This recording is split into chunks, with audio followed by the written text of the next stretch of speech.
Bon, notez Mbappé, mes petits. Je vous laisse venir. Vous prenez vos raquettes.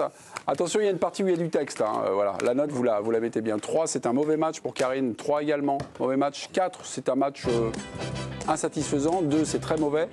Et c'est 3, c'est mauvais. Eh bien, les 4 à 2, là, voilà. À mon avis, il y a le pénalty provoqué qui fait qu'on passe de 3 à 4 et de... Ah bah non, il partait de 1. Il partait donc de 1. Non, mais j'attends autre chose de Kylian Mbappé. Je pense que lui-même attend autre chose de lui-même. Donc, je ne vais pas être indulgent quand il fait des matchs comme ça en huitième de finale. On attend qu'il porte son équipe, on attend qu'il les emmène en quart de finale. Ce soir, non. Alors évidemment, c'est un sport collectif, donc il n'est pas aidé par les autres. Mais sa prestation, elle est insipide.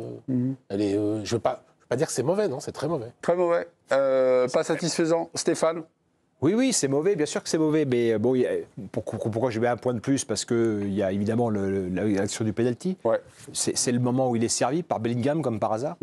Et puis, c'est dans ce style d'action-là qu'on veut le voir. Voilà, face au coffre-fort de l'Atlético Madrid, Mbappé là-dedans. Je trouve par contre qu'il a manqué d'initiative. C'est qu'il y a quelques fois où, au début de match, il reçoit des ballons.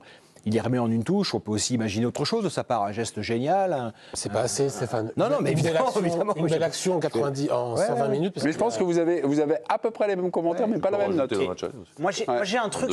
Et après, juste pour terminer mon commentaire, c'est il tire le premier péno qui est important quand même dans la séance de tir au but. Voilà. Et je pense qu'il y aurait peut-être, enfin, je sais pas, voilà. Il a provoqué l'action qu'aurait dû qualifier le Real dans les 90 minutes. Ouais, le coup. Il y a un truc sur le match de Mbappé. Et ça rejoint un peu ce qu'on disait peut-être sur potentiellement les problèmes d'équilibre de vestiaire. En première période, l'Atlético, ils marquent, ils sont galvanisés. Je trouve que dans l'intensité, dans le combat, ils y sont. Et il n'y a à aucun moment Mbappé, alors qu'il est plutôt bien physiquement et que je trouvais qu'il avait fait un peu d'efort là-dessus. Il paraît qu'il n'est pas bien en ce moment-là. Il était incertain. Il était incertain, mais il est quand même globalement dans une séquence où physiquement, ça va.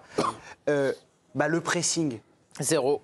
D'emmener les autres, d'être un modèle. On sait qu'en plus, les 4 là, ils se regardent sur les efforts. Toi, tu les fais pas. Et d'ailleurs, c'est pour ça que Bellingham, il pète un câble, parce que des 4, c'est celui qui fait le plus d'efforts et c'est celui qui compense énormément. 106e minute, tacle défensif de Kylian Mbappé sur Molina. 106e minute, bravo. Le stade s'est levé. Mais moi, en première période, ça m'a choqué le si peu d'investissement sans ballon à la perte. Alors, il n'y a pas que Mbappé, on peut rajouter Vinicius là-dedans, mais lui, il est nouveau. Je veux dire, cette équipe, sans lui, elle a tout gagné. Et quelque part, si toi, t'envoies le message que dans un moment où c'est difficile, malgré que tu sois une recrue star, et t'y vas, t'es comme un mort de faim sur tous les autres ballons. Ça alors qu'il a jamais fait. Il a jamais fait. Mais je trouvais qu'il le faisait. C'est pas ça que j'attends de lui quand même. Moi, je trouve que c'est important qu'il le fasse. Le ballon, il fasse des différences un petit peu plus. Ça participe. Oui, mais il a jamais fait, donc il va pas le faire d'un coup. Mais tu trouves qu'il l'a fait un petit peu parfois avec le Real. Je trouvais qu'il y avait un peu pour s'intégrer. Pas un truc comme Bellingham peut faire, par exemple. Non, mais Bellingham, il le fait, il a tu vois, en premier jour, il faisait plus d'efforts parfois. Et là, c'est une soirée où tu dois faire des efforts, comme à l'aller d'ailleurs. Oui, mais ça va mieux pour lui là-bas. Ça va mieux pour lui. Depuis 2 mois. Oui, il est là depuis 6 mois, c'est pas non plus encore parfait. Non, mais moi je pense qu'il y a de ça. Il défaisait quand ça allait pas. Oui, mais c'est pour ça que j'aurais aimé, dans première période, quand le Real se fait bouger, évidemment qu'offensivement, Dominique et Stéphane ont raison de dire qu'on attend plus, mais je trouve que ça participe d'un état d'esprit. Quand tu es là-dedans, tu peux aussi emmener tes partenaires et être un leader, c'est ça. Ah, t'attends ça aussi de lui, d'accord. Mais non, mais il est censé être le leader, Manjo. Ah, je sais pas. Est-ce que je comprends pas, c'est pourquoi un leader qui amène les autres avec lui. Mais tu l'as déjà vu une fois? Non, moi, je l'ai jamais trop vu non plus. Je te dis que, visiblement, il était tellement malheureux à Paris que maintenant, il est très heureux à Madrid. C'est censé, il veut s'imposer, il veut tout bien faire. C'est l'équipe qui a tout gagné. C'est un joueur qui t'amène tout le monde avec lui.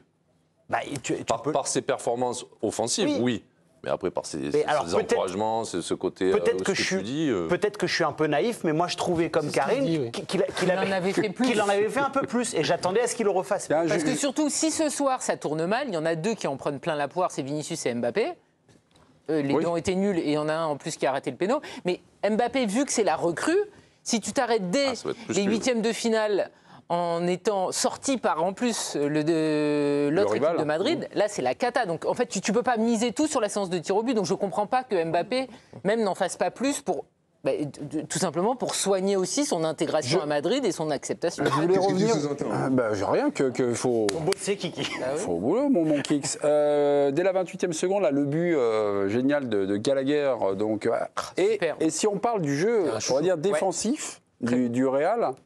On voit une équipe, le match commence, les attaquants c'est bon un peu, vont un peu, les attaquants du Real vont un peu marquer machin, tout ça.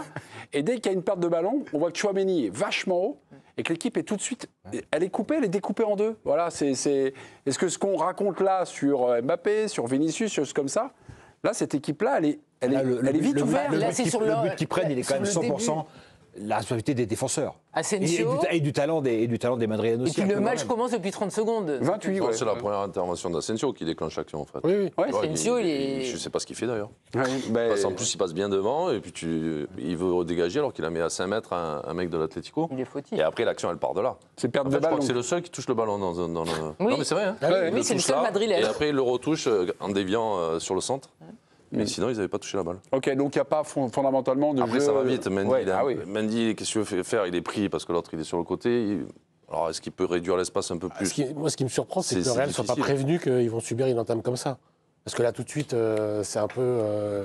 L'Atlético, c'est un justement, long ballon. Asensio, il doit dégager. C'est sur un long ballon. Hein. Oui, c'est ça. Donc, tout de suite, ils veulent mettre la pression au coup d'envoi, quasiment. Je suis surpris que le Real se dise qu'ils vont arriver comme ça à l'Atlético et que les gars vont les accueillir gentiment. Il y a une passe qui est magnifique, c'est celle d'Alvarez pour De Paul. L'avant-dernière, là, celle qui est, elle est toute simple, elle est bien, elle est dans le timing, ça permet juste un petit contrôle de De Paul. Ouais, non, mais c'est Je suis même pas sûr magnifique. qu'il contrôle. Je pense Non, c'est là, ouais, il joue, il la fouette, mais elle est précise, elle est pas trop, enfin, elle est fouettée, parfois c'est un peu fouetté, c'est un peu une brique, mais là, elle est magnifique. De toute façon, magnifique. Malheur pour lui, il a été éliminé. Mais Julián Alvarez, c'est un joueur exceptionnel. Là, on parlait d'abnégation, de détermination. C'est un joueur qui est technique, qui peut marquer des buts. Il a mis un but sublime à l'aller d'ailleurs, et ça l'empêche pas. Il a failli en mettre un très beau aussi ce soir. Ça l'empêche pas d'être dans l'énergie. Alvarez, c'est un joueur fantastique. Et on a un petit débat sur le Paris Saint-Germain un petit peu plus tard, mais sur le Real, là, vous les situez où là? Alors, c'est la force de l'habitude. Vous allez me dire le Real, ils sont toujours candidats à la victoire finale. Par rapport... oui. Non, mais par rapport à ce que vous m'avez dit, je ne comprends pas que vous soyez surpris de voir cette faiblesse mais malgré tout, c'est le Real. On a déjà vu le film. Je trouve que l'année dernière, par exemple, en huitième, c'est contre le Leipzig, il souffre énormément. Et Lounine fait déjà énormément d'arraches. C'est vrai. Ça, hein. Oui. Et je trouve quand même qu'il y a, dans chaque match, parce qu'ils vont souffrir en quart, ils vont souffrir en demi, je trouve qu'à chaque match, il y avait quelque chose. Ils vont souffrir en finale beaucoup. Non, il rappelle l'an dernier. Il me rappelle l'an dernier. Oui, l'an dernier, oui. Avec Lounine. Je trouve qu'à chaque fois, il y avait quelque chose dans le match. Il y avait ou Vinicius pendant un quart d'heure qui était injouable, il y avait Rodrigo, il y avait un temps fort qui était collectif ou individuel, où il y avait... Là, je vois rien. Là, on voit rien. Là. Je trouve que c'est éteint. Bah oui. Non, on l'a vu. Donc ça va passer en quart. Oui, mais c'est un match. Arsenal. Arsenal, ça passe pas. Particulier, moi, je pense que Arsenal, ils vont avoir un gros problème. Parce qu'ils ont du mal. Moi, je trouve qu'ils sont. Arsenal est décimé. Ouais. Donc ça va passer, mais après ça risque de Ils en ont s'arrêter. mis que 9, 2 matchs ou 10. Ouais. 2-2 ce soir, et 7-1, ça fait 9. Ouais, donc, Arsenal, ils ont l'air affaiblis. Arsenal, notre spécialiste du foot anglais. Il va y avoir match. Il y a match. De toute façon, il y a match. Par contre, il ne faut pas non plus oublier, parce que moi, je pense quand même que c'est très spécial, ce huitième de finale Atlético-Real.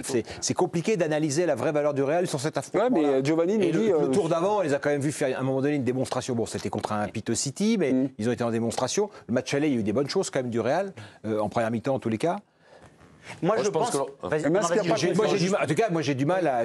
on aura le débat tout à l'heure, mais je ne mets pas le Real au-dessus des autres, et puis pas du tout. Moi, je trouve qu'ils ont un vrai souci, c'est qu'ils sont rapidement transpercés dans l'axe. Et c'est ce que, par exemple, contre le Barça, ils ont souffert, ils se sont fait punir à chaque fois. Et je pense qu'Arsenal est une équipe qui est capable de leur faire. Dans la récup, dans des moments où peut-être le Real passera à l'attaque, avec des joueurs qui ne reviennent pas trop, notamment sur le côté gauche, je pense que tu peux t'en servir pour partir. Et Arsenal est capable d'être juste et de faire très très mal à cette équipe. Il ne court pas beaucoup quand même. Quand on voit les stats physiques du Real, c'est pas des stats d'un vainqueur de Ligue des Champions. Non. Moi, le seul truc qui me fait dire que cette équipe-là, et honnêtement, vraiment, je dis, je prends pas de plaisir à voir cette équipe, et ça date pas d'hier. C'est une équipe qui parfois m'ennuie profondément.